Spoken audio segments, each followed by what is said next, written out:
ਅੱਛਾ ਜੀ, ਅੱਜ ਮੇਰੇ ਨਾਲ ਪਹਿਲਾ ਪਤਰਸ ਉਹਦਾ 2 ਬਾਬ ਤੇ ਉਹਦੀ 11 ਆਇਤ ਤੋਂ ਲੈ ਕੇ ਅਸੀਂ ਦੂਸਰਾ ਪਤਰਸ ਉਹਦਾ 3 ਬਾਬ ਤੇ ਉਹਦੀ 7 ਆਇਤ ਤੱਕ ਪੜਾਂਗਾ। ਮੈਂ ਇੱਕ ਚੀਜ਼ ਵਾਜ਼ਿਹ ਕਰਦਾ ਕਿ ਜਿਹੜੀ ਪਾਰਟੀਸ਼ਨ ਵੇ ਸਾਡੀ ਬਾਈਬਲ ਦੇ ਵਿੱਚ ਚੈਪਟਰਸ ਦੀ ਤੇ ਵਰਸਿਸ ਦੀ, ਇਹ ਪਾਰਟੀਸ਼ਨ ਖੁਦਾ ਦਾ ਇਲਹਾਮ ਨਹੀਂ ਹੈ। ਜਿਹੜੀ ਬਾਈਬਲ ਤੇ ਜਿਹੜੇ ਖਤ ਲਿਖੇ ਗਏ ਸਨ ਉਹ ਬਗੈਰ ਵਰਸਿਸ ਦੇ ਨੰਬਰ ਤੇ ਚੈਪਟਰਸ ਦੇ ਬਗੈਰ ਲਿਖੇ ਗਏ ਸਨ, ਲੇਕਿਨ ਇਹ ਬਾਅਦੋਂ ਤਕਰੀਬਨ 3 ਜਾਂ 4 ਈਸਵੀ ਦੇ ਵਿੱਚ ਜਦੋਂ ਪਾਰਟੀਸ਼ਨ ਕੀਤੀ ਗਈ ਤੇ ਉਦੋਂ ਦੱਸਿਆ ਗਿਆ ਸੀ। ਲੇਕਿਨ ਖੁਦਾ ਦੇ ਕਲਾਮ 'ਚ ਇਸ ਪਾਰਟੀਸ਼ਨ ਦੀ ਵਜ੍ਹਾ ਤੋਂ ਕੋਈ ਤਬਦੀਲੀ ਨਹੀਂ ਆਈ। ਅਸੀਂ ਇਹ ਗੱਲ ਨਹੀਂ ਕਹਿ ਸਕਦੇ ਕਿ ਕੋਈ ਲਫ਼ਜ਼ ਜਾਂ ਕੋਈ ਆਇਤ ਜਿਹੜੀ ਸੀ ਉਹ ਬਾਈਬਲ 'ਚੋਂ ਕੱਢ ਦਿੱਤੀ ਗਈ ਜਾਂ ਬਾਈਬਲ 'ਚ ਪਾ ਦਿੱਤੀ ਗਈ ਇਸ ਪਾਰਟੀਸ਼ਨ ਦੀ ਵਜ੍ਹਾ ਤੋਂ। ਲਿਹਾਜ਼ਾ ਇਹ ਚੀਜ਼ ਵਾਜ਼ਿਹ ਰਵੇ ਤੇ ਅੱਜ ਤੋਂ ਅਸੀਂ ਪਹਿਲਾ ਪਤਰਸ 2 ਬਾਬ ਉਹਦੀ 11 ਤੋਂ ਲੈ ਕੇ ਅੱਗੇ ਤੀਸਰਾ ਬਾਬ ਤੇ ਉਹਦੀ 7ਵੀਂ ਆਇਤ ਤੱਕ ਪੜਾਂਗੇ ਸਾਰਾ। ਲੇਕਿਨ ਜਿਹੜਾ ਸਾਡਾ ਮੌਜੂ ਹੋਏਗਾ ਉਹ ਪਹਿਲਾ ਪਤਰਸ 3 ਬਾਬ ਉਹਦੀਆਂ ਪਹਿਲੀਆਂ 7 ਆਇਤਾਂ ਹੋਣਗੀਆਂ। ਜਿਹੜਾ ਮੌਜੂ ਇਹ ਹੈ ਕਿ ਜਿਹੜਾ ਖੁਦਾ ਬਾਪ ਵੇ ਉਹ ਮਸੀਹੀ ਲੋਕਾਂ ਤੇ ਮਸੀਹੀ ਘਰਾਣੇ ਤੇ ਕਿਵੇਂ ਰਾਜ ਕਰਦਾ ਹੈ। ਅਸੀਂ ਸਾਰੇ ਪੜਾਂਗੇ ਪਹਿਲਾ ਪਤਰਸ 2 ਬਾਬ ਉਹਦੀ 11 आयत तो शुरू करांगा मैं। ऐ प्यारो, मैं तुम्हारी मिन्नत करता हूँ कि तुम अपने आप को परदेसी और मुसाफिर जानकर उन जिस्मानी ख्वाहिशों से परहेज़ करो जो रूह से लड़ाई रखती हैं, और गैर कौमों में अपना चाल चलन नेक रखो, ताकि जिन बातों में वो तुम्हें बदकार जानकर तुम्हारी बदगोई करते हैं, तुम्हारे नेक कामों को देखकर उन्हीं के सबब से मुलाहजा के दिन खुदा की तमजीद करें। खुदावंद की खातिर इंसान के हर एक इंतज़ाम के ताबिया रहो, बादशाह के इसलिए कि वो सबसे बुज़ुर्ग है, और हाकमों के इसलिए कि वो बदकारों की सज़ा और नेकोकारों की तारीफ़ के लिए उसके भेजे हुए हैं। क्योंकि खुदा की ये मर्ज़ी है कि तुम नेकी करके नादान आदमियों की जहालत की बातों को बंद कर दो और अपने आप को आज़ाद जानो, मगर इस आज़ादी को बदी का पर्दा ना बनाओ, बल्कि अपने आप को खुदा के बंदे जानो। सबकी इज़्ज़त करो, बरादरी से मोहब्बत रखो, खुदा से डरो, बादशाह की इज़्ज़त करो। ऐ नौकरो, बड़े खौफ से अपने मालकों के ताबिया रहो, ना सिर्फ नेकों और हलीमों ही के बल्कि बदमजाजों के भी।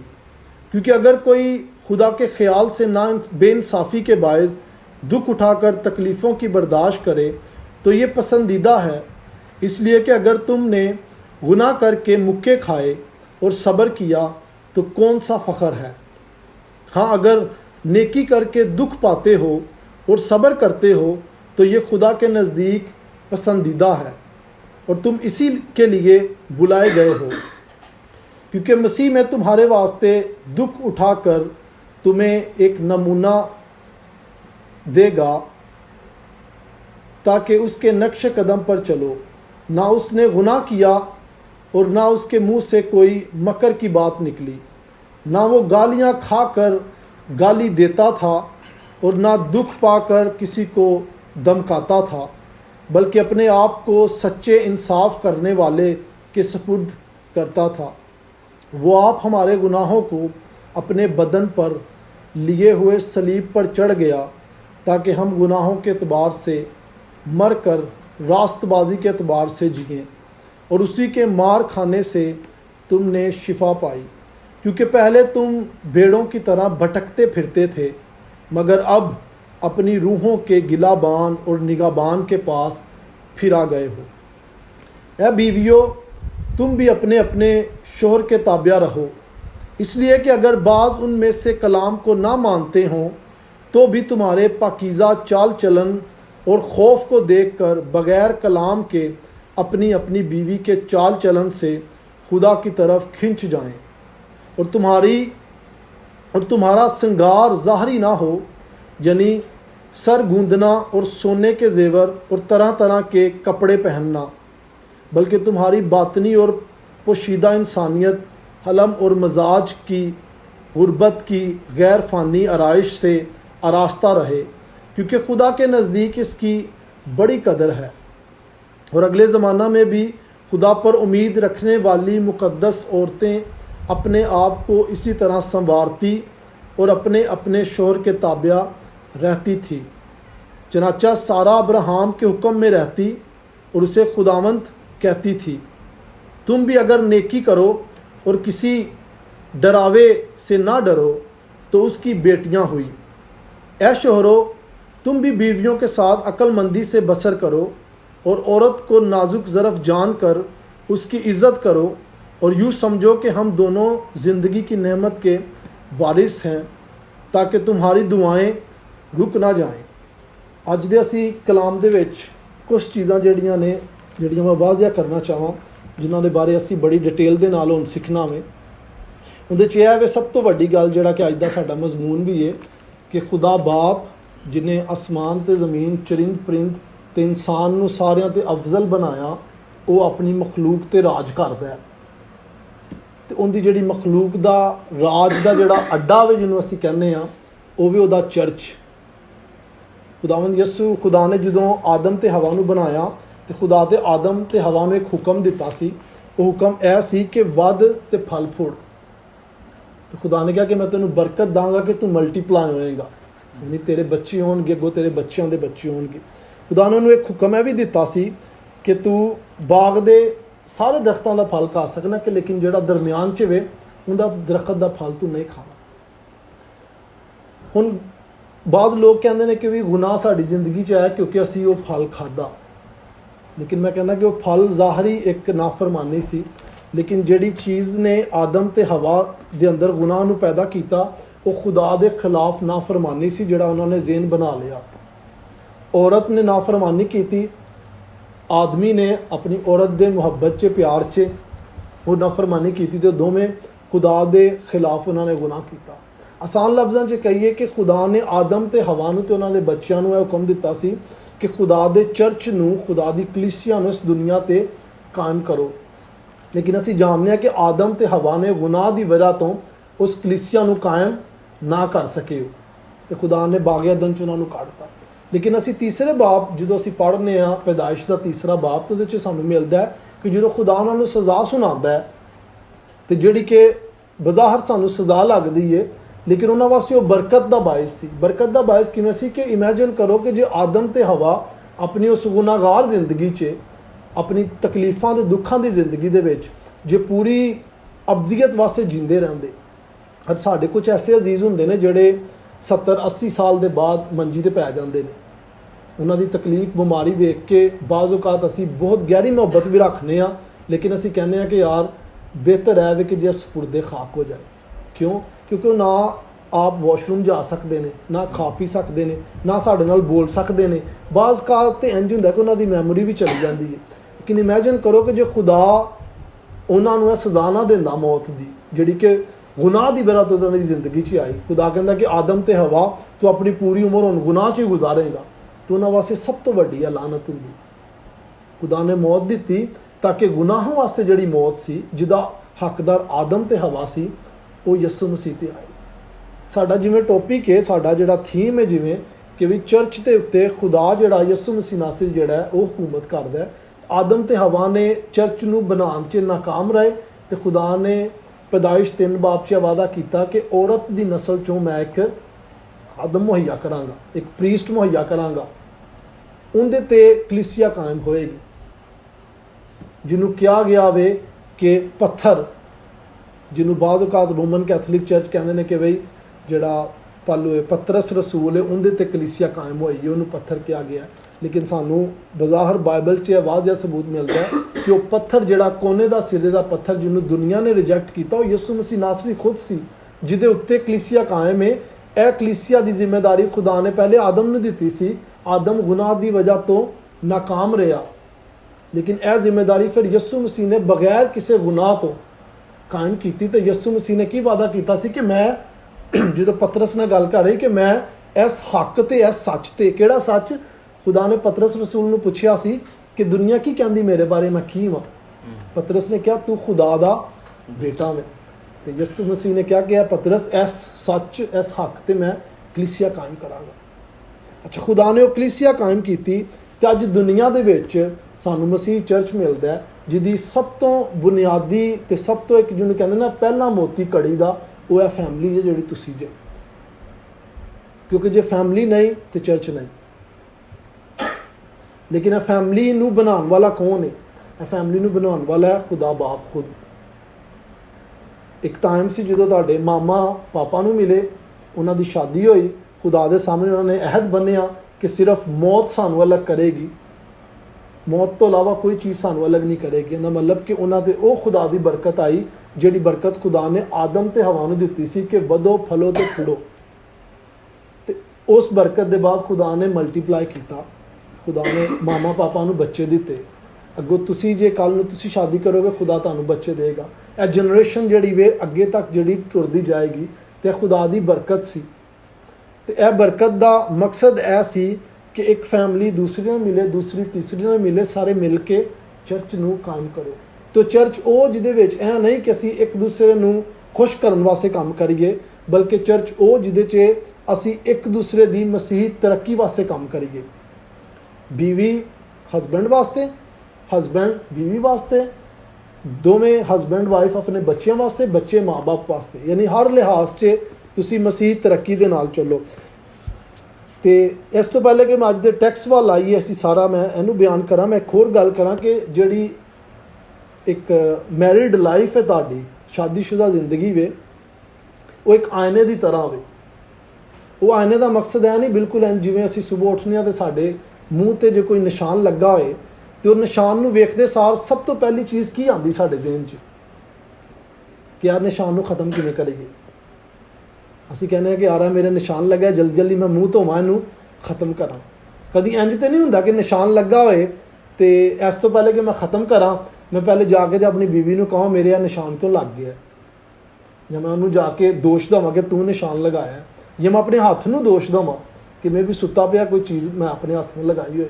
ਬਲਕਿ ਨਹੀਂ, ਸਾਡਾ ਜਿਹੜਾ ਸਭ ਤੋਂ ਪਹਿਲਾ ਇੰਟਰਸਟ ਹੁੰਦਾ ਨਿਸ਼ਾਨ ਨੂੰ ਵੇਖ ਕੇ ਉਸ ਨੂੰ, ਕਿ ਅਸੀਂ ਫੌਰਨ ਤੋਂ ਪਹਿਲੇ ਜਿਹੜਾ ਵੇ ਉਸ ਨਿਸ਼ਾਨ ਨੂੰ ਖਤਮ ਕਰੀਏ।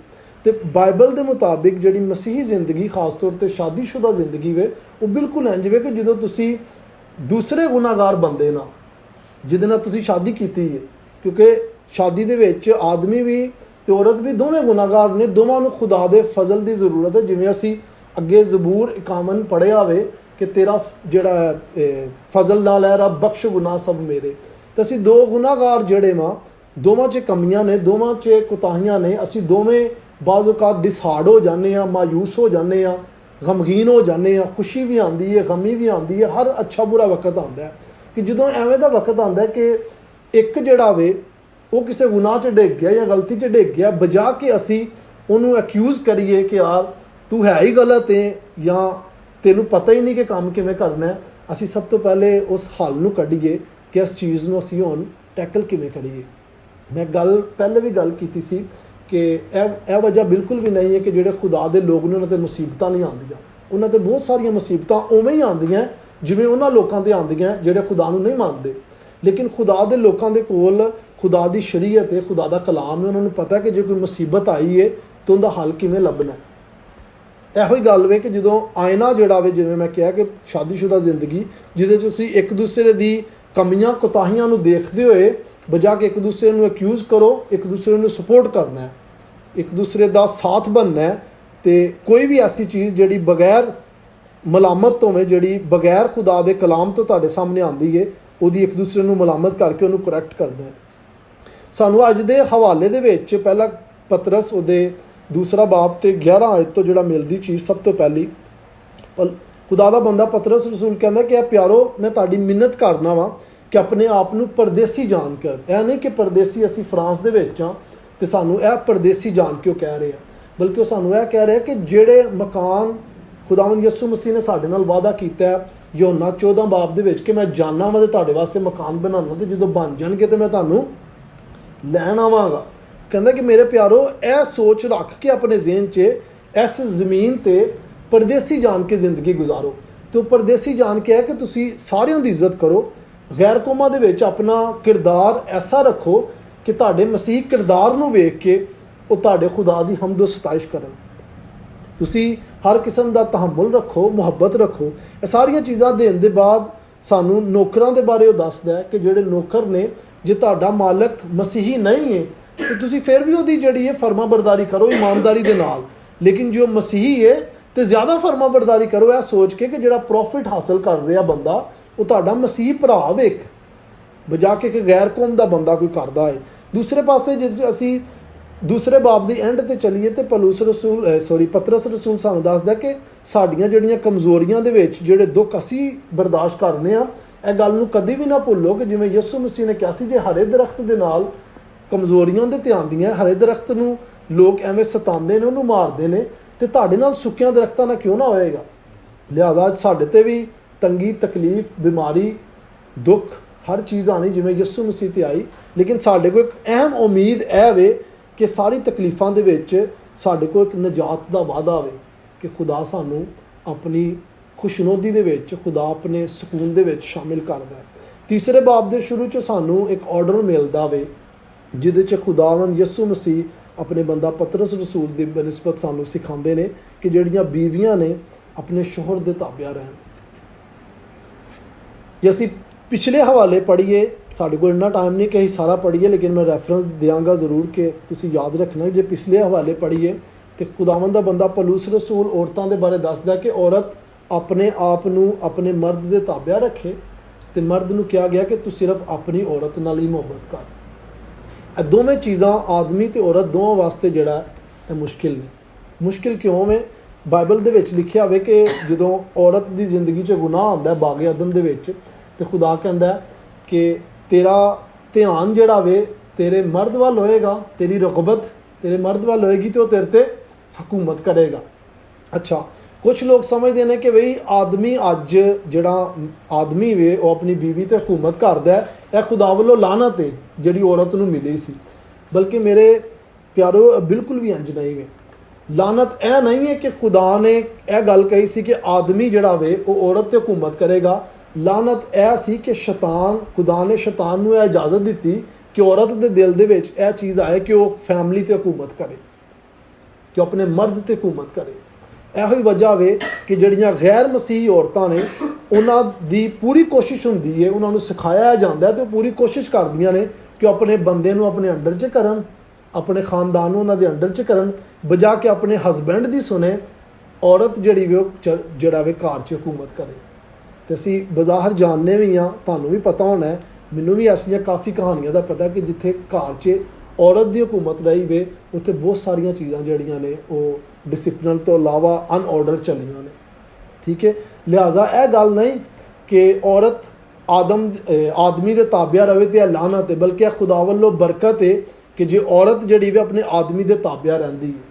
ਦੂਸਰੇ ਪਾਸੇ ਅਸੀਂ ਆ ਜਾਈਏ ਕਿ ਬਈ ਮਰਦ ਜਿਹੜਾ ਵੇ ਸਿਰਫ ਆਪਣੀ ਹੀ ਬੀਵੀ ਨਾਲ ਮੁਹੱਬਤ ਕਰੇ, ਜਿਵੇਂ ਬਾਈਬਲ ਨੇ ਕਿਹਾ। ਮਰਦ ਵਾਸਤੇ ਇਹ ਬੜਾ ਹੀ ਬਾਜ਼ ਔਕਾਤ ਮੁਸ਼ਕਿਲ ਕੰਮ ਹੁੰਦਾ ਹੈ, ਖਾਸ ਤੌਰ 'ਤੇ ਇੱਕ ਐਸੇ ਅਰਸੇ ਬਾਅਦ ਸ਼ਾਦੀ ਦੇ ਕਿ ਜਦੋਂ ਤੁਸੀਂ ਆਪਣਾ ਟਾਈਮ ਇਕੱਠਾ ਗੁਜ਼ਾਰਦੇ ਜੇ ਤੇ ਆਪਣੀ ਬੀਵੀ ਦੀਆਂ ਕਮਜ਼ੋਰੀਆਂ ਵੀ ਤੁਹਾਨੂੰ ਪਤਾ ਹੈ, ਉਹਦੀਆਂ ਖਾਮੀਆਂ ਵੀ ਪਤਾ ਹੈ। ਇਹਨਾਂ ਸਾਰਿਆਂ ਨੂੰ ਜਾਣਦੇ ਹੋਏ ਉਹਦੇ ਨਾਲ ਮੁਹੱਬਤ ਕਰਨਾ ਇਹ ਆਸਾਨ ਕੰਮ ਨਹੀਂ।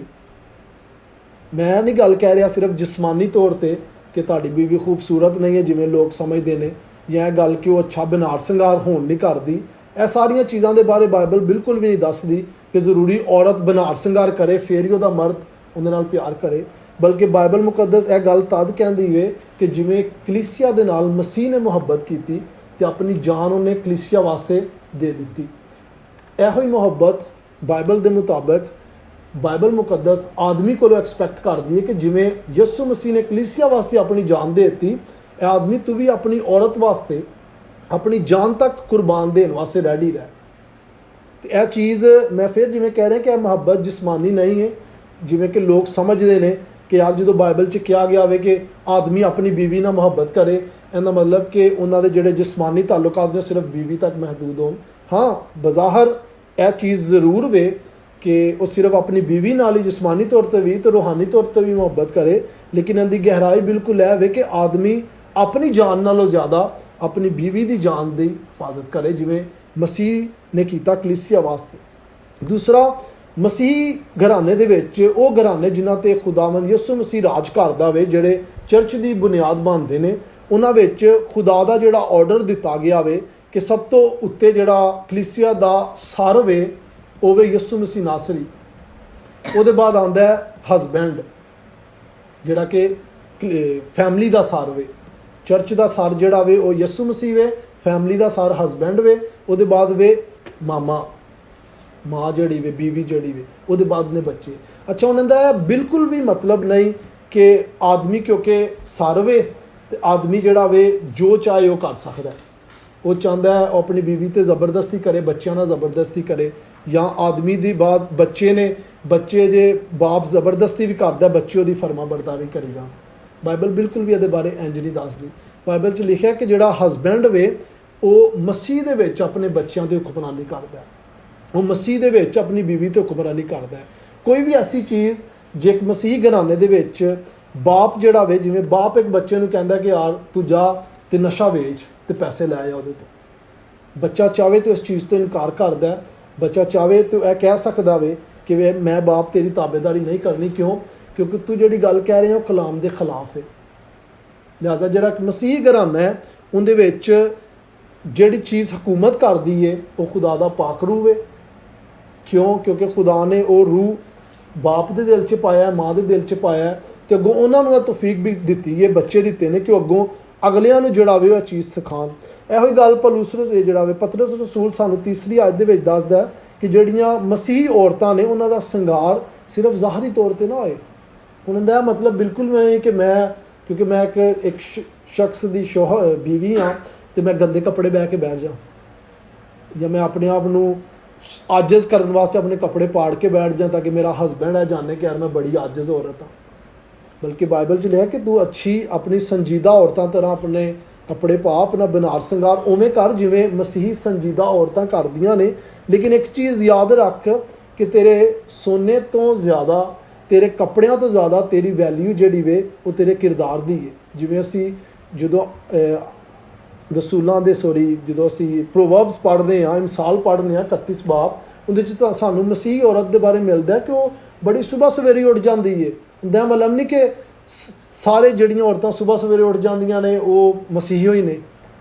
ਕਿਰਿੰਦਰ ਕਹਿਣ ਦਾ ਮਤਲਬ ਹੈ ਕਿ ਉਹਨੂੰ ਪਤਾ ਹੈ ਕਿ ਸੁਬਹ ਮੈਂ ਕੀ ਕਰਨਾ ਹੈ, ਸ਼ਾਮ ਨੂੰ ਮੇਰਾ ਕੀ ਕੰਮ ਹੈ, ਦੁਪਹਿਰ ਨੂੰ ਮੇਰਾ ਕੀ ਕੰਮ ਹੈ।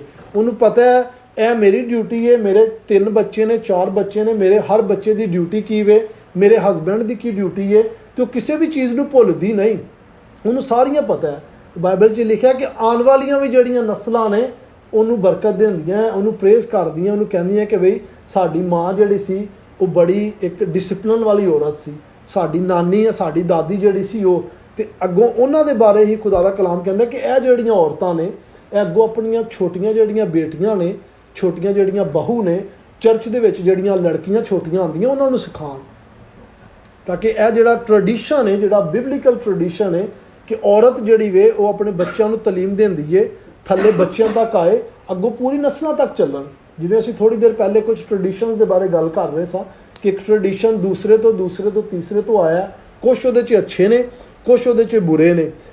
ਬਿਲਕੁਲ ਐਸੇ ਤਰ੍ਹਾਂ ਹੀ ਅੱਗੇ ਸਾਨੂੰ ਆਖਰੀ ਗੱਲ ਜਿਹੜਾ ਖੁਦਾ ਦਾ ਬੰਦਾ ਪਤਰਸ ਰਸੂਲ ਦੱਸਦਾ ਹੈ ਕਿ ਆਪਣੇ ਬੰਦੇ ਤੋਂ ਇਸ ਚੀਜ਼ ਦੇ ਡਰਾਵੇ ਤੋਂ ਨਹੀਂ ਕਿ ਕਿਉਂਕਿ ਯਾਰ ਜੇ ਮੈਂ ਆਪਣੇ ਬੰਦੇ ਦੀ ਵਫਾਦਾਰ ਵਾਂ ਤੇ ਜੇ ਮੈਂ ਉਹਦੇ ਨਾਲ ਵਫਾਦਾਰੀ ਨਹੀਂ ਕਰਦੀ, ਉਹਦੀ ਗੱਲ ਨਹੀਂ ਸੁਣਦੀ, ਤੇ ਮੈਨੂੰ ਕਿਸੇ ਚੀਜ਼ ਦਾ ਡਰ ਹੈ ਕਿ ਉਹ ਮੈਨੂੰ ਕੋਈ ਚੀਜ਼ ਨਹੀਂ ਦੇਗਾ ਜਾਂ ਮੇਰੇ ਨਾਲ ਜ਼ਬਰਦਸਤੀ ਕਰੇਗਾ, ਬਦਤਮੀਜ਼ੀ ਕਰੇਗਾ, ਜਾਂ ਕਿਉਂਕਿ ਮੇਰਾ ਬੰਦਾ ਸਾਹਮਣੇ ਦੇਖ ਰਿਹਾ ਫੇਰ ਹੀ ਮੈਂ ਅੱਛੇ ਤਰੀਕੇ ਨਾਲ ਕੰਮ ਕਰਾਂ। ਕਹਿੰਦਾ ਇਸ ਸੋਚ ਨੂੰ ਨਹੀਂ, ਬਲਕਿ ਜਦੋਂ ਤੂੰ ਕੰਮ ਕਰਨੀ ਆਪਣੇ ਘਰ ਦੇ ਵਿੱਚ ਆਪਣੇ ਹਸਬੈਂਡ ਵਾਸਤੇ, ਇਹ ਸੋਚ ਕੇ ਕਰ ਕਿ ਤੂੰ ਮਸੀਹ ਵਾਸਤੇ ਕਰ ਰਹੀ ਹੈ, ਨਾ ਕਿ ਤੂੰ ਕਿਸੇ ਇੱਕ ਜ਼ਾਹਰੀ ਇਨਸਾਨ ਵਾਸਤੇ ਕਰ ਰਹੀ ਹੈ। ਤੇ ਯਿਸੂ ਜਿਹੜਾ ਤੇਰਾ ਹਸਬੈਂਡ ਹੈ ਉਹ ਤੇਰੇ ਕੋਲ ਇੱਕ ਮਸੀਹ ਦਾ ਇਮੇਜ ਹੈ, ਬਿਲਕੁਲ ਉਸੇ ਤਰ੍ਹਾਂ ਜਿਸ ਤਰੀਕੇ ਦੇ ਨਾਲ ਸਾਰਾ ਦੇ ਕੋਲ ਅਬਰਾਹਮ ਸੀ। ਸਾਰਾ ਇਬਰਾਹਿਮ ਨੂੰ ਖੁਦਾਵੰਦ ਕਹਿੰਦੀ ਸੀ ਆਪਣਾ, ਲੇਕਿਨ ਖੁਦਾਵੰਦ ਦਾ ਮਤਲਬ ਇਹ ਨਹੀਂ ਕਿ ਉਹਨੇ ਨਜਾਤ ਯਾਫਤਾ ਖੁਦਾ, ਬਲਕਿ ਇਹ ਕਿਉਂਕਿ ਉਹਦਾ ਮਾਸਟਰ ਸੀ ਉਹ। ਜੇ ਅਸੀਂ ਇੰਗਲਿਸ਼ ਜ਼ੁਬਾਨ 'ਚ ਵੇਖੀਏ ਤਾਂ ਜਿਹੜਾ ਲਫ਼ਜ਼ ਲੋਰਡ ਹੈ, ਜਿਹੜਾ ਬਗੈਰ ਕੈਪੀਟਲ ਐਲ ਤੋਂ ਲੋਰਡ ਜਿਹੜਾ ਵੇ, ਉਹਦਾ ਮਤਲਬ ਹੁੰਦਾ ਮਾਸਟਰ, ਮਾਲਕ। ਤੇ ਸਾਰਾ ਇਬਰਾਹਿਮ ਨੂੰ ਆਪਣਾ ਮਾਲਕ ਕਹਿੰਦੀ ਸੀ। तो मालक यह नहीं मतलब कि उन्होंने निजात दी सी, बल्कि यह मतलब क्योंकि वह उनकी हिफाजत करता सी, उनके जान माल दौलत, उनकी इमोशनल, उनकी रूहानी तौर पर हर चीज़ का वह ख्याल रखता सी, तो उन्होंने वो लॉर्ड कहती सी। तो जिहड़ा एक मसीही हसबैंड है ਉਹਦੇ ਕੋਲੋਂ ਉਹਦੀ ਬੀਵੀ ਇਹੋ ਹੀ ਐਕਸਪੈਕਟ ਕਰਦੀ ਹੈ, ਤਵੱਕਾ ਕਰਦੀ ਹੈ ਕਿ ਜਿਹੜਾ ਮਸੀਹੀ ਹਸਬੈਂਡ ਹੈ ਆਪਣੀ ਬੀਵੀ ਦੀ ਜਾਨ, ਮਾਲ, ਦੌਲਤ ਤੇ ਇੱਜ਼ਤ ਦੀ ਹਿਫਾਜ਼ਤ ਕਰੇ। ਤੇ ਇਹੋ ਹੀ ਗੱਲ ਖੁਦਾਵੰਦ ਯਿਸੂ ਮਸੀਹ ਅੱਗੋਂ ਹਸਬੈਂਡ ਦੇ ਬਾਰੇ ਦੱਸਦਾ। ਜੇ ਅਸੀਂ ਆਖਰੀ ਆਇਤਾਂ ਜਿਹੜੀਆਂ ਪੜ੍ਹੀਏ, 7ਵੀਂ ਆਇਤ, ਇੱਕ ਆਇਤ ਦੇ ਵਿੱਚ ਹੀ ਪਤਰਸ ਰਸੂਲ ਨੇ ਸਾਰੀ ਗੱਲ ਹਸਬੈਂਡ ਦੇ ਬਾਰੇ ਦੱਸੀ ਹੈ। ਮੈਂ ਦੁਬਾਰਾ ਆਇਤ ਪੜਾਂਗਾ, ਅਸੀਂ ਗੌਰ ਕਰਾਂਗੇ। 7ਵੀਂ आयत तो कहता है, ऐ शोहरों तुम भी बीवियों के साथ अक्लमंदी से बसर करो और औरत को नाजुक ज़रफ़ जान कर उसकी इज़्ज़त करो और यूँ समझो कि हम दोनों ज़िंदगी की नेमत के वारिस हैं ताकि तुम्हारी दुआएं रुक ना जाएं। ਹੁਣ ਇਹ ਪਤਰਸ ਰਸੂਲ ਇੱਥੇ ਸਾਨੂੰ ਵਾਜ਼ਿਹ ਤੌਰ 'ਤੇ ਗੱਲ ਕਹਿੰਦਾ ਕਿ ਇਹਦਾ ਮਤਲਬ ਨਹੀਂ ਕਿ ਕਿਉਂਕਿ ਤੇਰੀ ਬੀਵੀ ਨੇ ਆਪਣਾ ਸਭ ਕੁਝ ਤੈਨੂੰ ਦੇ ਦਿੱਤਾ ਹੈ, ਆਪਣੇ ਮਾਂ ਪਿਓ, ਘਰ-ਬਾਰ ਸਭ ਕੁਝ ਛੱਡ ਕੇ ਉਹ ਤੇਰੇ ਨਾਲ ਜੁੜ ਗਈ, ਅੱਗੋਂ ਤੁਹਾਡੀ ਆਪਣੀ ਇੱਕ ਫੈਮਿਲੀ ਹੈ, ਤੂੰ ਦੇਖਿਆ ਕਿ ਯਾਰ ਮੇਰੀ ਬੀਵੀ ਹੁਣ ਕਿਉਂਕਿ ਮੇਰੇ 'ਤੇ ਡਿਪੈਂਡੈਂਟ ਹੈ ਅਤੇ ਮੈਂ ਇਸ ਚੀਜ਼ ਨੂੰ, ਇਸ ਅਥੋਰਿਟੀ ਨੂੰ, ਇਸ ਜਿਹੜੀ ਵੇ ਨਹਿਮਤ ਨੂੰ ਜਿਹੜੀ ਖੁਦਾ ਨੇ ਮੈਨੂੰ ਦਿੱਤੀ ਹੈ, ਮੈਂ ਇਹਦਾ ਗਲਤ ਇਸਤੇਮਾਲ ਕਰਦੇ ਹੋਏ ਆਪਣੀ ਬੀਵੀ 'ਤੇ ਜਿਹੜਾ ਵੇ ਅਕਲਬੰਦੀ ਤੋਂ ਬਗੈਰ ਉਹਦਾ ਇਸਤੇਮਾਲ ਕਰਾਂ ਜਾਂ ਆਪਣੀ ਬੀਵੀ ਨੂੰ ਮਸੀਹੀ ਤਾਲੀਮ ਤੋਂ ਇਲਾਵਾ ਕੋਈ ਹੋਰ ਤਾਲੀਮ ਦੇਵਾਂ ਜਾਂ ਉਹਨੂੰ ਮੈਂ ਲੀਡ ਨਾ ਕਰਾਂ ਬਾਈਬਲ ਦੇ ਮੁਤਾਬਕ, ਤਾਂ ਇਹਦਾ ਮਤਲਬ ਕਿ ਮੈਂ ਬੇਅਕਲੀ ਦੇ ਨਾਲ ਚੱਲਣਾ ਵਾ।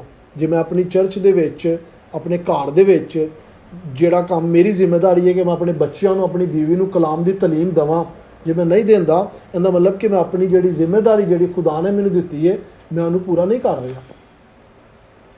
ਇਹੋ ਹੀ ਗੱਲ ਬਾਈਬਲ ਮੁਕੱਦਸ ਦੇ ਮੁਤਾਬਕ ਪਤਰਸ ਰਸੂਲ ਦੱਸਦਾ ਹੈ ਕਿ ਤੂੰ ਅਕਲਮੰਦੀ ਦੇ ਨਾਲ ਉਹਦੇ ਨਾਲ ਬਸਰ ਕਰ, ਯਾਨੀ ਤੁਹਾਡੇ ਵਿੱਚ ਇੱਕ ਡਿਸਿਪਲਿਨ ਹੋਣਾ ਚਾਹੀਦਾ ਹੈ। ਅਤੇ ਮੈਂ ਇੱਕ ਮਿਸਾਲ ਵੀ ਦਾਂਗਾ ਇਸ ਤੋਂ ਪਹਿਲੇ ਕਿ ਮੈਂ ਐਸੇ ਆਇਤ ਦਾ ਆਖਰੀ ਹਵਾਲਾ ਦੇਵਾਂ। ਅੱਜ ਤੋਂ ਤਕਰੀਬਨ 6 ਮਹੀਨੇ ਪਹਿਲੇ ਮੈਂ ਬਰੁਸਲਸ ਦੇ ਵਿੱਚ ਕਲਾਮ ਸੁਣਾਉਣ ਗਿਆ ਸਾਂ ਅਤੇ ਉੱਥੇ ਚਰਚ ਦੇ ਬਾਅਦ ਇੱਕ ਫੈਮਿਲੀ ਸੀ, ਉਹਨਾਂ ਨੇ ਮੈਨੂੰ ਘਰ ਬੁਲਾਇਆ। ਫਰੈਂਚ ਫੈਮਿਲੀ ਸੀ ਜਿਹੜੇ ਬਰਸਲਸ ਦੇ ਵਿੱਚ ਮੂਵ ਹੋਏ ਸਨ ਅਤੇ ਫੈਮਿਲੀ ਦੇ 4 ਬੱਚੇ ਸਨ ਛੋਟੇ। ਸਭ ਤੋਂ ਵੱਡਾ ਬੱਚਾ ਜਿਹੜਾ ਸੀ ਉਹ ਮੇਰਾ ਖਿਆਲ 8 ਤੋਂ 9 ਸਾਲ ਦਾ ਸੀ, ਅਤੇ 2 ਸਾਲ ਦੇ ਫਰਕ ਦੇ ਬਾਅਦ 4 ਬੱਚੇ ਸਨ, ਅਤੇ ਬਿਲਕੁਲ ਯੰਗ ਕਪਲ ਸੀ ਉਹ। ਅਤੇ ਮੈਨੂੰ ਉਹਨਾਂ ਨੇ ਜਦੋਂ ਘਰ ਬੁਲਾਇਆ ਤਾਂ ਮੈਂ ਇੱਕ ਛੋਟਾ ਕੇਕ ਲੈ ਗਿਆ ਉਹਨਾਂ ਵਾਸਤੇ। ਕੇਕ ਮੈਂ ਲਿਆਂਦਾ ਅਤੇ ਬੱਚਿਆਂ ਨੇ ਕੇਕ ਵੇਖਿਆ, ਛੋਟੇ ਬੜੇ ਖੁਸ਼ ਹੋਏ। ਅਤੇ ਛੋਟੀ ਬੇਟੀ ਜਿਹੜੀ ਸੀ ਜਲਦੀ ਜਲਦੀ ਕਹਿੰਦੀ, ਮਾਮਾ ਜਲਦੀ ਜਲਦੀ ਕੇਕ ਕੱਟੋ ਤੁਸੀਂ। ਮਾਮਾ ਨੇ ਕੇਕ ਕੱਟਿਆ, ਕੇਕ ਇੱਕ ਪੀਸ ਦਿੱਤਾ ਅਤੇ ਕਹਿੰਦੀ ਮੈਨੂੰ ਇੱਕ ਹੋਰ ਪੀਸ ਚਾਹੀਦਾ। ਮਾਮਾ ਨੇ ਕਿਹਾ ਨਹੀਂ, ਸ਼ੂਗਰ ਬਹੁਤ ਜ਼ਿਆਦਾ ਇਹਦੇ 'ਚ, ਅਸੀਂ ਹੋਰ ਨਹੀਂ ਖਾਣਾ, ਹੋਰ ਅਸੀਂ ਸ਼ਾਮ ਨੂੰ ਖਾਵਾਂਗੇ। ਬੇਟੀ ਕਹਿੰਦੀ ਨਹੀਂ ਨਹੀਂ ਮੈਨੂੰ ਹੋਰ ਚਾਹੀਦਾ, ਹੋਰ ਚਾਹੀਦਾ। ਮਾਮਾ ਨੇ ਇੱਕ ਹੋਰ ਪੀਸ ਉਹਨੂੰ ਛੋਟਾ ਦੇ ਦਿੱਤਾ, ਉਹਨੇ ਉਹ ਵੀ ਜਲਦੀ ਜਲਦੀ ਖਾ ਲਿਆ। ਕਹਿੰਦੀ ਮਾਮਾ ਮੈਨੂੰ ਹੋਰ ਦਿਓ ਇੱਕ। ਮਾਮਾ ਕਹਿੰਦੇ ਨਹੀਂ ਹੋਰ ਨਹੀਂ ਦੇਣਾ।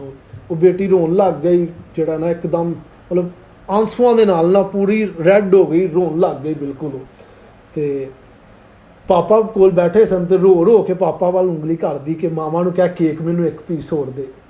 ਪਾਪਾ ਨੇ ਦੂਰੋਂ ਨੂੰ ਕਿਹਾ ਕਿ ਨਹੀਂ, 2 ਪੀਸ ਤੋਂ ਲੈ ਲੈਣੇ ਬਸ, ਹੁਣ ਨਹੀਂ, ਹੁਣ ਸ਼ਾਮ ਨੂੰ ਖਾਣੇ ਦੇ ਬਾਅਦ। ਪਾਪਾ ਨੇ ਜਿਵੇਂ ਹੀ ਨੋ ਕਿਹਾ, ਬੇਟੀ ਇੱਕਦਮ ਚੁੱਪ ਹੋ ਗਈ। ਉਹ ਬਿਲਕੁਲ ਐਵੇਂ ਹੋ ਗਈ ਕਿ ਜਿਵੇਂ ਉਹ ਰੋਈ ਨਹੀਂ ਹੈ, ਬਿਲਕੁਲ ਨੋਰਮਲ ਠੀਕ ਤਰੀਕੇ ਨਾਲ ਕੇਕ ਸਾਹਮਣੇ ਪੜਿਆ, ਲੇਕਿਨ ਉਹਨੇ ਕੇਕ ਨੂੰ ਹੱਥ ਨਹੀਂ ਪਾਇਆ। ਬੱਚੀ ਦੀ ਉਮਰ ਕਿੰਨੀ ਸੀ? 6 ਤੋਂ 7 ਸਾਲ। ਮੈਂ ਜਦੋਂ ਇਹ ਸਾਰੀ ਚੀਜ਼ ਦੇਖੀ ਤੇ ਮੈਂ ਜਿਹੜਾ ਉਹ ਭਾਈ ਸੀ ਜਿਹਨਾਂ ਮੈਨੂੰ ਬੁਲਾਇਆ ਸੀ, ਮੈਂ ਉਹਨੂੰ ਪੁੱਛਿਆ, ਮੈਂ ਕਿਹਾ ਕਿ ਇਹ ਕਿਵੇਂ ਹੋਇਆ? ਮਤਲਬ ਉਹ ਮਾਂ ਤੋਂ ਬਾਰ-ਬਾਰ ਜ਼ਿੱਦ ਕਰ ਰਹੀ ਹੈ, ਮਾਂ ਕਹਿ ਰਹੀ ਹੈ ਨਹੀਂ ਨਹੀਂ, ਅਤੇ ਉਹ ਫਿਰ ਵੀ ਜਿਹੜੀ ਬੱਚੀ ਰੋਈ ਜਾ ਰਹੀ ਹੈ ਨਹੀਂ ਦੇ ਦੇ। ਪਾਪਾ ਨੇ ਸਿਰਫ ਇੱਕ ਵਾਰੀ ਕਿਹਾ ਕਿ ਨਹੀਂ, ਅਤੇ ਬੇਟੀ ਚੁੱਪ ਕਰਕੇ ਹੋ ਗਈ। ਦੋਵੇਂ ਮੀਆਂ ਬੀਵੀ ਨੇ ਮੈਨੂੰ ਦੱਸਿਆ ਕਿ ਅਸੀਂ ਆਪਣੇ ਬੱਚਿਆਂ ਨੂੰ ਸਿਖਾਇਆ ਕਿ ਜਦੋਂ ਪਾਪਾ ਨੇ ਕਹਿਤੀ ਨਾ ਇੱਕ ਚੀਜ਼ ਨਹੀਂ, ਤਾਂ ਇਹਦਾ ਮਤਲਬ ਕਿ ਉਹ ਸਾਡੀ ਭਲਾਈ ਵਾਸਤੇ ਵੇ ਕਿ ਉਹ ਨਹੀਂ ਵੇ। ਫਿਰ ਇਹਦਾ ਮਤਲਬ ਨਹੀਂ ਕਿ ਅਸੀਂ ਜ਼ਿੱਦ ਕਰੀਏ। ਹਾਂ, ਅਸੀਂ ਪੁੱਛ ਸਕਦੇ ਹਾਂ ਪਾਪਾ ਨੂੰ ਕਿ ਪਾਪਾ ਇਹ ਕਿਉਂ ਨਹੀਂ ਹੈ ਜੀ ਚੀਜ਼, ਲੇਕਿਨ ਅਸੀਂ ਜ਼ਿੱਦ ਨਹੀਂ ਕਰ ਸਕਦੇ। ਅਸੀਂ ਇਹ ਨਹੀਂ ਕਹਿ ਸਕਦੇ ਕਿ ਨਹੀਂ ਪਾਪਾ, ਜੋ ਮੇਰੀ ਸੋਚ ਹੈ ਤੂੰ ਉਹਦੇ ਮੁਤਾਬਕ ਚੱਲ। ਅਤੇ ਇਹ ਮਸੀਹ ਖਾਨਦਾਨ ਦੀ ਇਹ ਬੜੀ ਪੁਰਾਣੀ ਰਵਾਇਤ ਹੈ, ਇਹ ਕੋਈ ਨਵੀਂ ਚੀਜ਼ ਨਹੀਂ ਵੇ ਕਿ ਜਦੋਂ ਇੱਕ ਖਾਨਦਾਨ ਦੇ ਵਿੱਚ ਹੁੰਦੇ ਆ, ਬਾਪ ਜਿਹੜਾ ਵੇ ਖਾਨਦਾਨ ਦਾ ਹੈੱਡ ਹੈ। ਸਾਰੇ ਮੈਂ ਕੇਕ ਦੀ ਤਾਂ ਇੱਕ ਛੋਟੀ ਜਿਹੀ ਮਿਸਾਲ ਦਿੱਤੀ ਹੈ, ਲੇਕਿਨ ਖਾਨਦਾਨ 'ਚ ਬੜੇ ਵੱਡੇ ਵੱਡੇ ਐਵੇਂ ਦੇ ਫੈਸਲੇ ਆਉਂਦੇ ਨੇ। ਲਿਹਾਜ਼ਾ ਜਦੋਂ ਇੱਕ ਬੇਟੀ ਜਿਹੜੀ ਵੇ ਉਹ ਗੈਰ ਸ਼ਾਦੀशुदा ਹੋਵੇ, ਉਹਦਾ ਮਤਲਬ ਇਹ ਵੇ ਕਿ ਉਹ ਆਪਣੀ ਮਾਂ ਅਤੇ ਬਾਪ ਦੇ ਤਾਬਿਆ ਵੇ। ਇੱਕ ਬੇਟਾ ਜਿਹੜਾ ਵੇ ਉਹ ਗੈਰ ਸ਼ਾਦੀशुदा ਵੇ, ਉਹ ਆਪਣੇ ਮਾਂ ਅਤੇ ਬਾਪ ਦੇ ਤਾਬਿਆ ਵੇ ਜਦੋਂ ਤੱਕ ਉਹ ਸ਼ਾਦੀशुदा ਨਹੀਂ ਹੋ ਜਾਂਦਾ। ਇਹੋ ਹੀ ਵਜ੍ਹਾ ਵੇ ਕਿ ਸਾਨੂੰ ਗੈਰ ਸ਼ਾਦੀशुदा ਬੱਚਿਆਂ ਦੇ ਬਾਰੇ ਇਹ ਹੁਕਮ ਵੇ ਕਿ ਬੱਚੇ ਆਪਣੇ ਮਾਂ-ਬਾਪ ਦੇ ਤਾਬਿਆ ਰਹਿਣ, ਲੇਕਿਨ ਜਿਹੜੇ ਸ਼ਾਦੀशुदा ਬੱਚੇ ਨੇ ਉਹਨਾਂ ਬਾਰੇ ਇਹ ਹੁਕਮ ਵੇ ਕਿ ਬੱਚੇ ਆਪਣੇ ਮਾਂ-ਬਾਪ ਦੀ ਇੱਜ਼ਤ ਕਰਨ। ਯਾਨੀ ਜਦੋਂ ਤੁਸੀਂ ਸ਼ਾਦੀशुदा ਹੋ ਜਾਂਦੇ ਜੇ ਉਹ ਔਰਤ ਵੇ, ਬੇਟੀ ਵੇ, ਜਦੋਂ ਸ਼ਾਦੀशुदा ਹੋ ਜਾਂਦੀ ਤੇ ਉਹਦੀ ਜਿਹੜੀ ਤਾਬੇਦਾਰੀ ਆਪਣੇ ਮਾਂ-ਬਾਪ ਕੋ ਹੁੰਦੀ ਹੈ, ਉਹ ਉਹਦੇ ਹਸਬੈਂਡ ਕੋ ਚਲੀ ਜਾਂਦੀ ਹੈ। ਉਹ ਆਪਣੇ ਹਸਬੈਂਡ ਦੇ ਨਾਲ ਹੋਣ ਇੱਕ ਕਵਨੈਂਟ ਦੇ ਵਿੱਚ, ਇੱਕ ਅਹਿਦ ਦੇ ਵਿੱਚ ਉਹਦੇ ਨਾਲ ਬਾਉਂਡ ਹੈ। ਲੇਕਿਨ ਇਹਦਾ ਮਤਲਬ ਬਿਲਕੁਲ ਨਹੀਂ ਕਿ ਉਹ ਆਪਣੇ ਮਾਂ-ਬਾਪ ਦੀ ਇੱਜ਼ਤ ਨਾ ਕਰੇ। ਉਹਨੇ ਆਪਣੇ ਮਾਂ-ਬਾਪ ਦੀ ਇੱਜ਼ਤ ਕਰਨੀ ਹੈ। ਕੋਈ ਵੀ ਕੰਮ ਐਵੇਂ ਦਾ ਨਹੀਂ ਕਰਨਾ ਜਿਹਦੇ 'ਚ ਉਹਨਾਂ ਦੇ ਮਾਂ-ਬਾਪ ਦੀ ਇਨਸਲਟ ਹੋਏ। ਬਿਲਕੁਲ ਇਹੋ ਹੀ ਜ਼ਿੰਮੇਵਾਰੀ ਬੇਟੇ ਤੇ ਆਉਂਦੀ ਵੇ। ਤੇ ਇਹ ਹੀ ਗੱਲ ਖੁਦਾਵੰਦ ਦਾ ਕਲਾਮ ਸਾਨੂੰ ਪਤਰਸ ਰਸੂਲ ਦੇ ਬਾਰੇ ਦੱਸ ਰਿਹਾ ਕਿ ਇੱਕ ਮਸੀਹੀ ਘਰਾਨਾ ਜਿਹਦੇ ਤੇ ਖੁਦਾ ਬਾਪ ਜਿਹੜਾ ਵੇ ਰਾਜ ਕਰਦਾ ਵੇ, ਉਹਦੇ 'ਚ ਜਿਹੜਾ ਹਸਬੈਂਡ ਵੇ, ਉਹਦੇ ਤੇ ਇਹ ਲਾਜ਼ਮੀ ਵੇ ਕਿ ਆਪਣੇ ਬੱਚਿਆਂ ਨੂੰ ਇਹ ਤਰਬੀਅਤ ਦੇਵੇ, ਆਪਣੇ ਬੱਚਿਆਂ ਨੂੰ ਇਹ ਸਿਖਾਵੇ, ਉਹਨਾਂ ਦੇ ਨਾਲ ਬੈਠੇ ਉਹਨਾਂ ਨੂੰ ਖੁਦਾ ਦੇ ਕਲਾਮ ਦੀ ਜਿਹੜੀ ਇਹ ਨਸੀਹਤ ਕਰੇ, ਤੇ ਤਾਂ ਕਿ ਉਹ ਜਿਹੜੇ ਨੇ ਮਾਂ ਦੀ ਇੱਜ਼ਤ ਕਰਨ, ਬਾਪ ਦੀ ਇੱਜ਼ਤ ਕਰਨ, ਆਪਣੇ ਜਿਹੜੇ ਬਜ਼ੁਰਗ ਨੇ ਉਹਨਾਂ ਦੀ ਇੱਜ਼ਤ ਕਰਨ, ਤੇ ਇਹ ਸੋਚ ਕੇ ਕਰਨ ਕਿ ਜੇ ਮਾਂ ਤੇ ਬਾਪ ਦੀ ਆਪਸ 'ਚ ਨਹੀਂ ਬਣਦੀ, ਜੋ ਆਪਸ 'ਚ ਨਹੀਂ ਦੁਆ ਕਰਦੇ ਬੈਠ ਕੇ ਬੱਚਿਆਂ ਨਾਲ, ਜੋ ਆਪਸ ਦੇ ਵਿੱਚ ਇੱਕ ਦੂਸਰੇ ਦੇ ਨਾਲ ਤੋਂ ਫਿਰਕੇ ਕਰਦੇ ਨੇ, ਜਾਂ ਸਭ ਤੋਂ ਵੱਡੀ ਗੱਲ ਜੀ ਆਪਸ ਦੇ ਵਿੱਚ ਇੱਕ ਦੂਸਰੇ ਨਾਲ ਨਫ਼ਰਤ ਕਰਦੇ ਨੇ, ਤੇ ਬਾਈਬਲ ਕਹਿੰਦੀ ਕਿ ਉਹਨਾਂ ਦੀ ਦੁਆ ਰੁਕ ਜਾਂਦੀ ਹੈ। ਲਿਹਾਜ਼ਾ ਜੇ ਅਸੀਂ ਚਾਹੁੰਦੇ ਹਾਂ ਕਿ ਖੁਦਾ ਸਾਡੇ ਤੇ ਆਪਣੀਆਂ ਬਰਕਤਾਂ ਰੱਖੇ, ਤੇ ਉਹਦੀ ਸਭ ਤੋਂ ਅੱਛੀ ਤੇ ਸਭ ਤੋਂ ਬੁਨਿਆਦੀ ਜਿਹੜਾ ਕਾਨੂੰਨ ਹੈ ਉਹ ਇਹ ਵੇ ਕਿ ਜਿਹੜੀ ਔਰਤ ਵੇ ਉਹ ਆਪਣੇ ਹਸਬੈਂਡ ਦੇ ਤਾਬਿਆ ਰਵੇ, ਤੇ ਹਸਬੈਂਡ ਜਿਹੜਾ ਵੇ ਉਹ ਆਪਣੀ ਬੀਵੀ ਨਾਲ ਐਵੇਂ ਹੀ ਮੁਹੱਬਤ ਕਰੇ ਜਿਵੇਂ ਯਿਸੂ ਮਸੀਹ ਨੇ ਕਲੀਸਿਆ ਦੇ ਨਾਲ ਕੀਤੀ ਤੇ ਆਪਣੀ ਜਾਨ ਵੀ ਕੁਰਬਾਨ ਕਰਤੀ। ਯਾਨੀ ਆਪਣੀ ਬੀਵੀ ਦੀ ਜਾਨ, ਦੌਲਤ, ਇੱਜ਼ਤ ਦੀ ਹਿਫਾਜ਼ਤ ਵਾਸਤੇ ਜੇ ਉਹਨੂੰ ਆਪਣੀ ਜਾਨ ਵੀ ਕੁਰਬਾਨ ਕਰਨੀ ਪਏ ਤੇ ਉਹ ਦਰੇਕ ਨਾ ਕਰੇ, ਤੇ ਆਪਣੇ ਬੱਚਿਆਂ ਨਾਲ ਤਹੱਮੁਲ ਤੇ ਮੁਹੱਬਤ ਦੇ ਨਾਲ ਜਿਹੜਾ ਚੱਲੇ। ਤੇ ਇਹੋ ਹੀ ਗੱਲ ਸਾਨੂੰ ਹਰ ਇੱਕ ਆਇਤ ਦੇ ਵਿੱਚ, ਖਾਸ ਤੌਰ ਤੇ ਉਸ ਆਇਤ ਦੇ ਵਿੱਚ ਜਿਹਦੇ ਵਿੱਚ ਖੁਦਾ ਆਪਣੇ ਲੋਕਾਂ ਨੂੰ, ਜਿਹੜਾ ਖੁਦਾ ਆਪਣੀ ਕਲੀਸਿਆ ਤੇ ਹਕੂਮਤ ਕਰਦਾ, ਘਰਾਂ ਤੇ ਹਕੂਮਤ ਕਰਦਾ, ਆਪਣੇ ਲੋਕਾਂ ਨੂੰ ਸਿਖਾਉਂਦਾ, ਤੇ ਇਹ ਗੱਲ ਕਹਿੰਦਾ ਕਿ ਜਿਹੜਾ ਮੇਨ ਆਰਡਰ ਹੈ ਬਾਈਬਲ ਦੇ ਮੁਤਾਬਿਕ ਘਰਾਨੇ ਦਾ, ਕਿ ਜਿਹੜਾ ਆਦਮੀ ਵੇ ਉਹ ਹੈੱਡ ਵੇ, ਉਹ ਸਰ ਵੇ ਘਰਾਨੇ ਦਾ, ਜਿਵੇਂ ਮਸੀਹ ਜਿਹੜਾ ਵੇ ਉਹ ਸਰ ਵੇ ਕਲੀਸਿਆ ਦਾ, ਔਰਤ ਉਹਦੀ ਤਾਬਿਆ ਵੇ, ਮਰਦ ਜਿਹੜਾ ਵੇ ਔਰਤ ਨੂੰ ਨਾਜ਼ੁਕ ਜਾਣ ਕੇ ਉਹਦੇ ਨਾਲ ਚੱਲੇ। ਇਹਦਾ ਬਿਲਕੁਲ ਵੀ ਮਤਲਬ ਨਹੀਂ ਕਿ ਉਹ ਜਿਹੜਾ ਵੇ ਔਰਤ ਉਹਦੀ ਤਾਬਿਆ ਵੇ ਤੇ ਮਰਦ ਡਿਕਟੇਟਰ ਬਣ ਗਿਆ, ਉਹ ਜੋ ਚਾਹਵੇ ਉਹ ਕਰਵਾ ਸਕਦਾ। ਬਿਲਕੁਲ ਵੀ ਇਹ ਚੀਜ਼ ਨਹੀਂ ਬਾਈਬਲ ਦੱਸਦੀ, ਬਲਕਿ ਸਾਰੀ ਤਾਲੀਮ ਦਾ ਮਤਲਬ ਇਹ ਵੇ ਕਿ ਆਦਮੀ ਜਿਹੜਾ ਵੇ ਉਹ ਬਾਈਬਲ ਦੀ ਤਾਲੀਮ ਲਵੇ, ਤੇ ਉਹ ਆਪਣੇ ਘਰਾਨੇ ਨੂੰ, ਆਪਣੀ ਫੈਮਿਲੀ ਨੂੰ ਬਾਈਬਲ ਦੇ ਮੁਤਾਬਿਕ ਚਲਾਏ। ਤੇ ਜੇ ਕੋਈ ਵੀ ਉਹਦੀ ਗੱਲ ਜਿਹੜੀ ਬਾਈਬਲ ਤੋਂ ਖਿਲਾਫ ਵੇ, ਉਹਦੇ ਬੱਚਿਆਂ ਨੂੰ ਕਹਿ ਸਕਦੇ ਨੇ ਕਿ ਪਾਪਾ ਤੁਸੀਂ ਜਿਹੜਾ ਕੰਮ ਕੀਤਾ ਇਹ ਤਾਂ ਬਾਈਬਲ ਦੇ ਖਿਲਾਫ ਹੈ। ਲੇਕਿਨ ਹਮੇਸ਼ਾ ਆਦਮੀ ਤੇ ਔਰਤ ਇੱਕ ਚੀਜ਼ ਨੂੰ ਹਮੇਸ਼ਾ ਯਾਦ ਰੱਖਣ ਕਿ ਉਹ ਇੱਕ ਦੂਸਰੇ ਵਾਸਤੇ ਇੱਕ ਆਇਨਾ ਨੇ। ਜਦੋਂ ਇੱਕ ਗੁਨਾਹ ਕਰਦਾ ਤੇ ਦੂਸਰਾ ਉਹਨੂੰ ਕ੍ਰਿਟੀਸਾਈਜ਼ ਨਹੀਂ ਕਰੇਗਾ, ਬਲਕਿ ਦੂਸਰਾ ਉਹਦੇ ਗੁਨਾਹ 'ਚ ਉਹਦੇ ਨਾਲ ਸ਼ਾਮਿਲ ਵੀ ਨਹੀਂ ਹੋਏਗਾ ਦੂਸਰੀ ਤਰਫ, ਬਲਕਿ ਉਹਦੇ ਗੁਨਾਹ ਦੇ ਵਿੱਚ ਉਹਨੂੰ ਮੁਲਾਮਤ ਕਰੇਗਾ ਤੇ ਉਹਦੀ ਤੋਬਾ ਵਾਸਤੇ ਉਹਦੇ ਨਾਲ ਬੈਠ ਕੇ ਦੁਆ ਕਰੇਗਾ।